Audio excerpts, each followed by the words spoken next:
Assalamualaikum warahmatullahi wabarakatuh. Kami dari kelompok 4 akan mempresentasikan makalah kami yang berjudul Ontologi Pendidikan Islam. Di sini kami beranggotakan 2 orang, yaitu saya sendiri Diana Wayu Windasari dan rekan saya Desi Kurnia Anggraini. Yang pertama yaitu tentang pengertian dari ontologi. Kata ontologi berasal dari kata ontos yang berarti benda atau yang ada.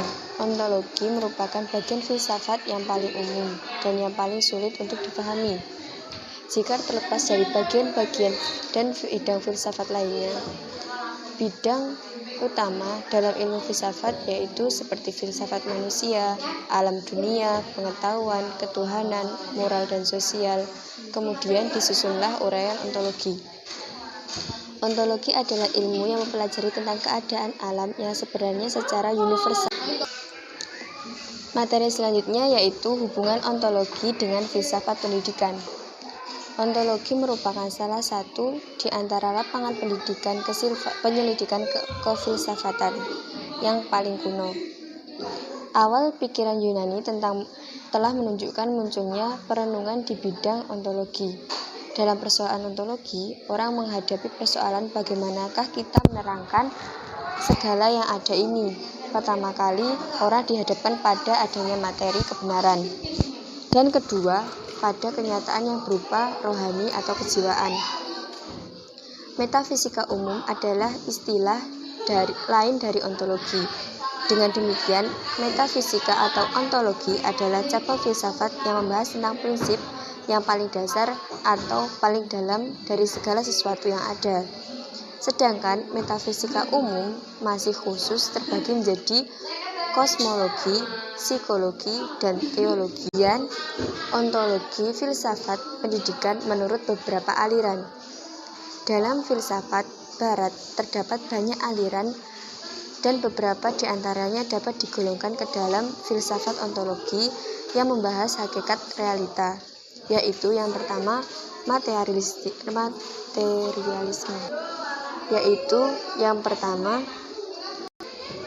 materialisme. Materialisme adalah aliran filsafat metafisika yang mengembalikan segala sesuatu kepada uraian materi. Kenyataan sejati atau kenyataan sesungguhnya dari segala sesuatu, termasuk manusia, adalah benda atau materi. Menurut materialisme, manusia itu memang merupakan kesatuan badan dan jiwa. Namun yang penting adalah badannya atau jasmaninya, yang tiada lain adalah materi. Yang kedua, vitalisme atau filsafat hidup. Vitalisme adalah suatu aliran filsafat ontologi yang memutlakan dunia organis dan memandang bahwa kehidupan adalah sebagai kenyataan sejati satu-satunya. Kemudian yang ketiga yaitu filsafat humanisme. Filsafat humanisme memberi tekanan kepada kemanusiaan sebagai hakikat manusia dan bahwa kebebasan dan kedaulatan manusia itu adalah esensial. Menurut humanisme, manusia merupakan suatu totalitas kepribadian, merupakan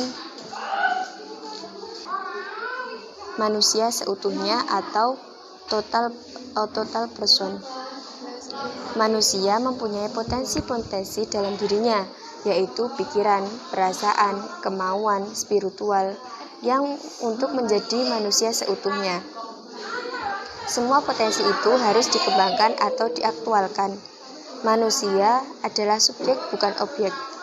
Setiap manusia adalah individu yang khas dan unik, yang memiliki dorongan untuk mencapai tujuan-tujuan tertentu.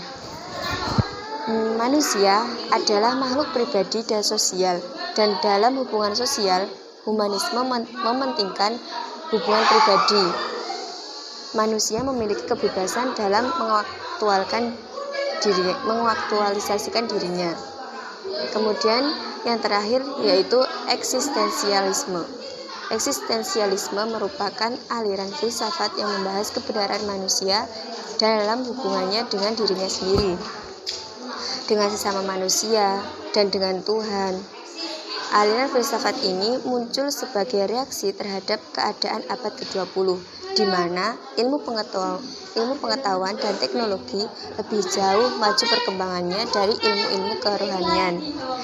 Ilmu kerohanian sudah jauh tertinggal dari ilmu pengetahuan dan teknologi, sehingga akibat kehidupan sudah serba mesin, atau manusia sudah dikuasai oleh mesin-mesin, atau telah menjadi perpanjangan mesin.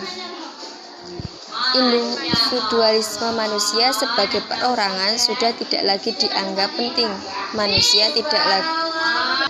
Individualitas manusia sebagai perorangan sudah tidak dianggap penting. Manusia tidak lagi mempunyai kebebasan untuk memilih atau untuk menentukan bagi dirinya sendiri. Hal-hal inilah yang ditentang oleh eksistensialisme.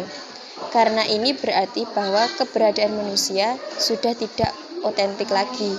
Bukan lagi 61 sebagai manusia yang konkret.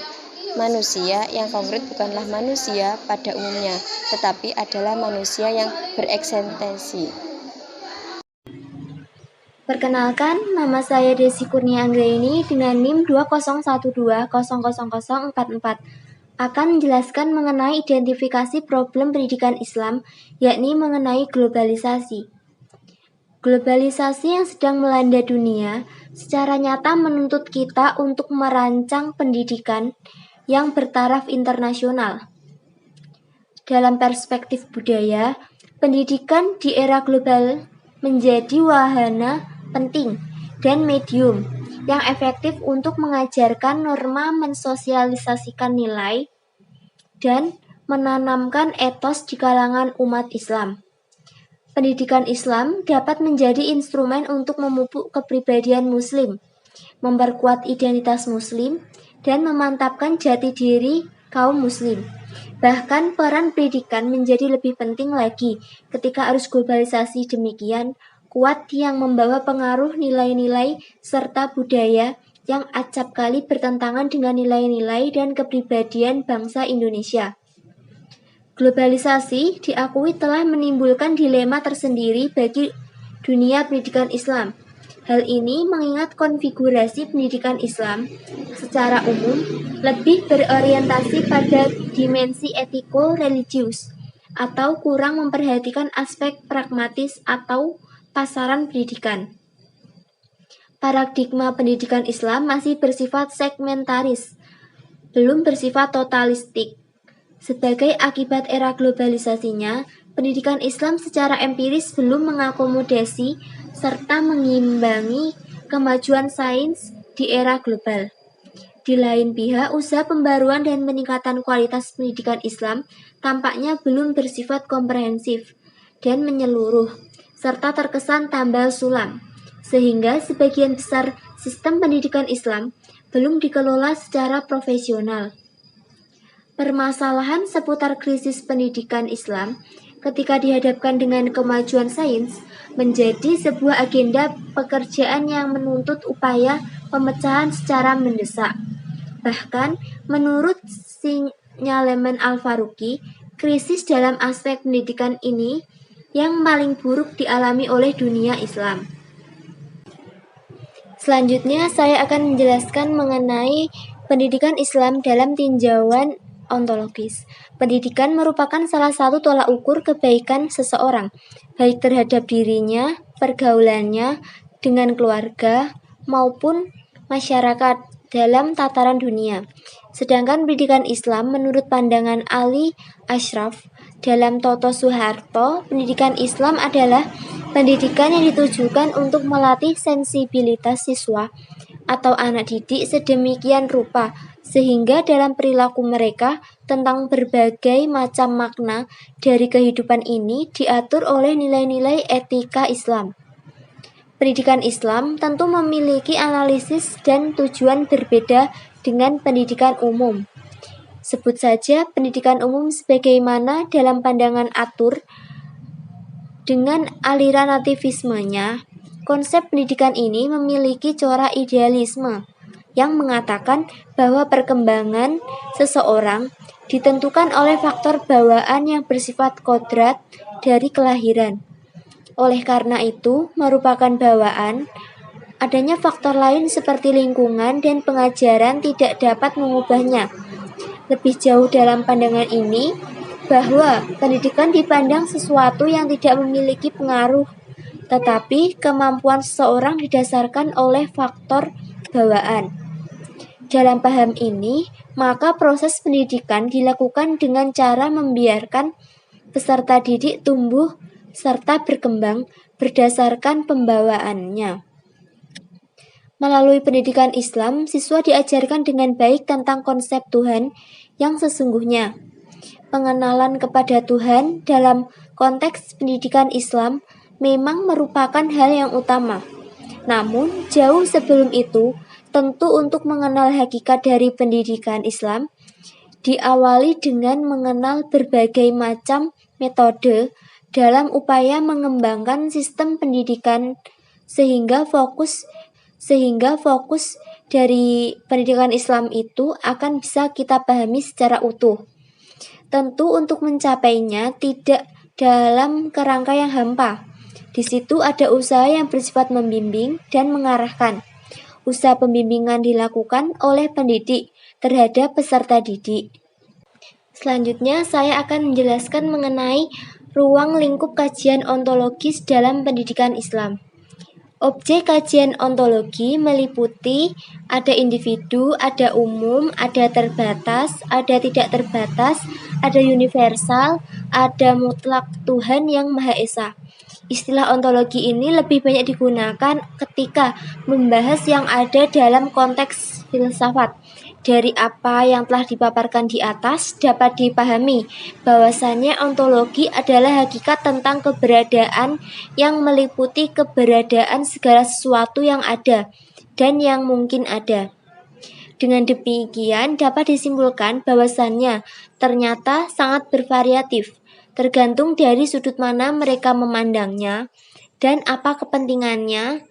Dengan pengertian tersebut, maka akan memberi pemahaman kepada kita bahwa ontologi pendidikan Islam memberi peluang yang cukup luas dalam mendefinisikan, memberi pengertian, serta pemahaman terhadap istilah atau hal-hal yang terkait dengan pendidikan Islam. Sepanjang rasional dapat dibuktikan dengan realitas kehidupan umat manusia. Sekian presentasi penyampaian materi dari kelompok kami. Kami memohon maaf apabila terjadi kesalahan dalam menyampaikan materi. Semoga dapat bermanfaat bagi kita semuanya. Wassalamualaikum warahmatullahi wabarakatuh.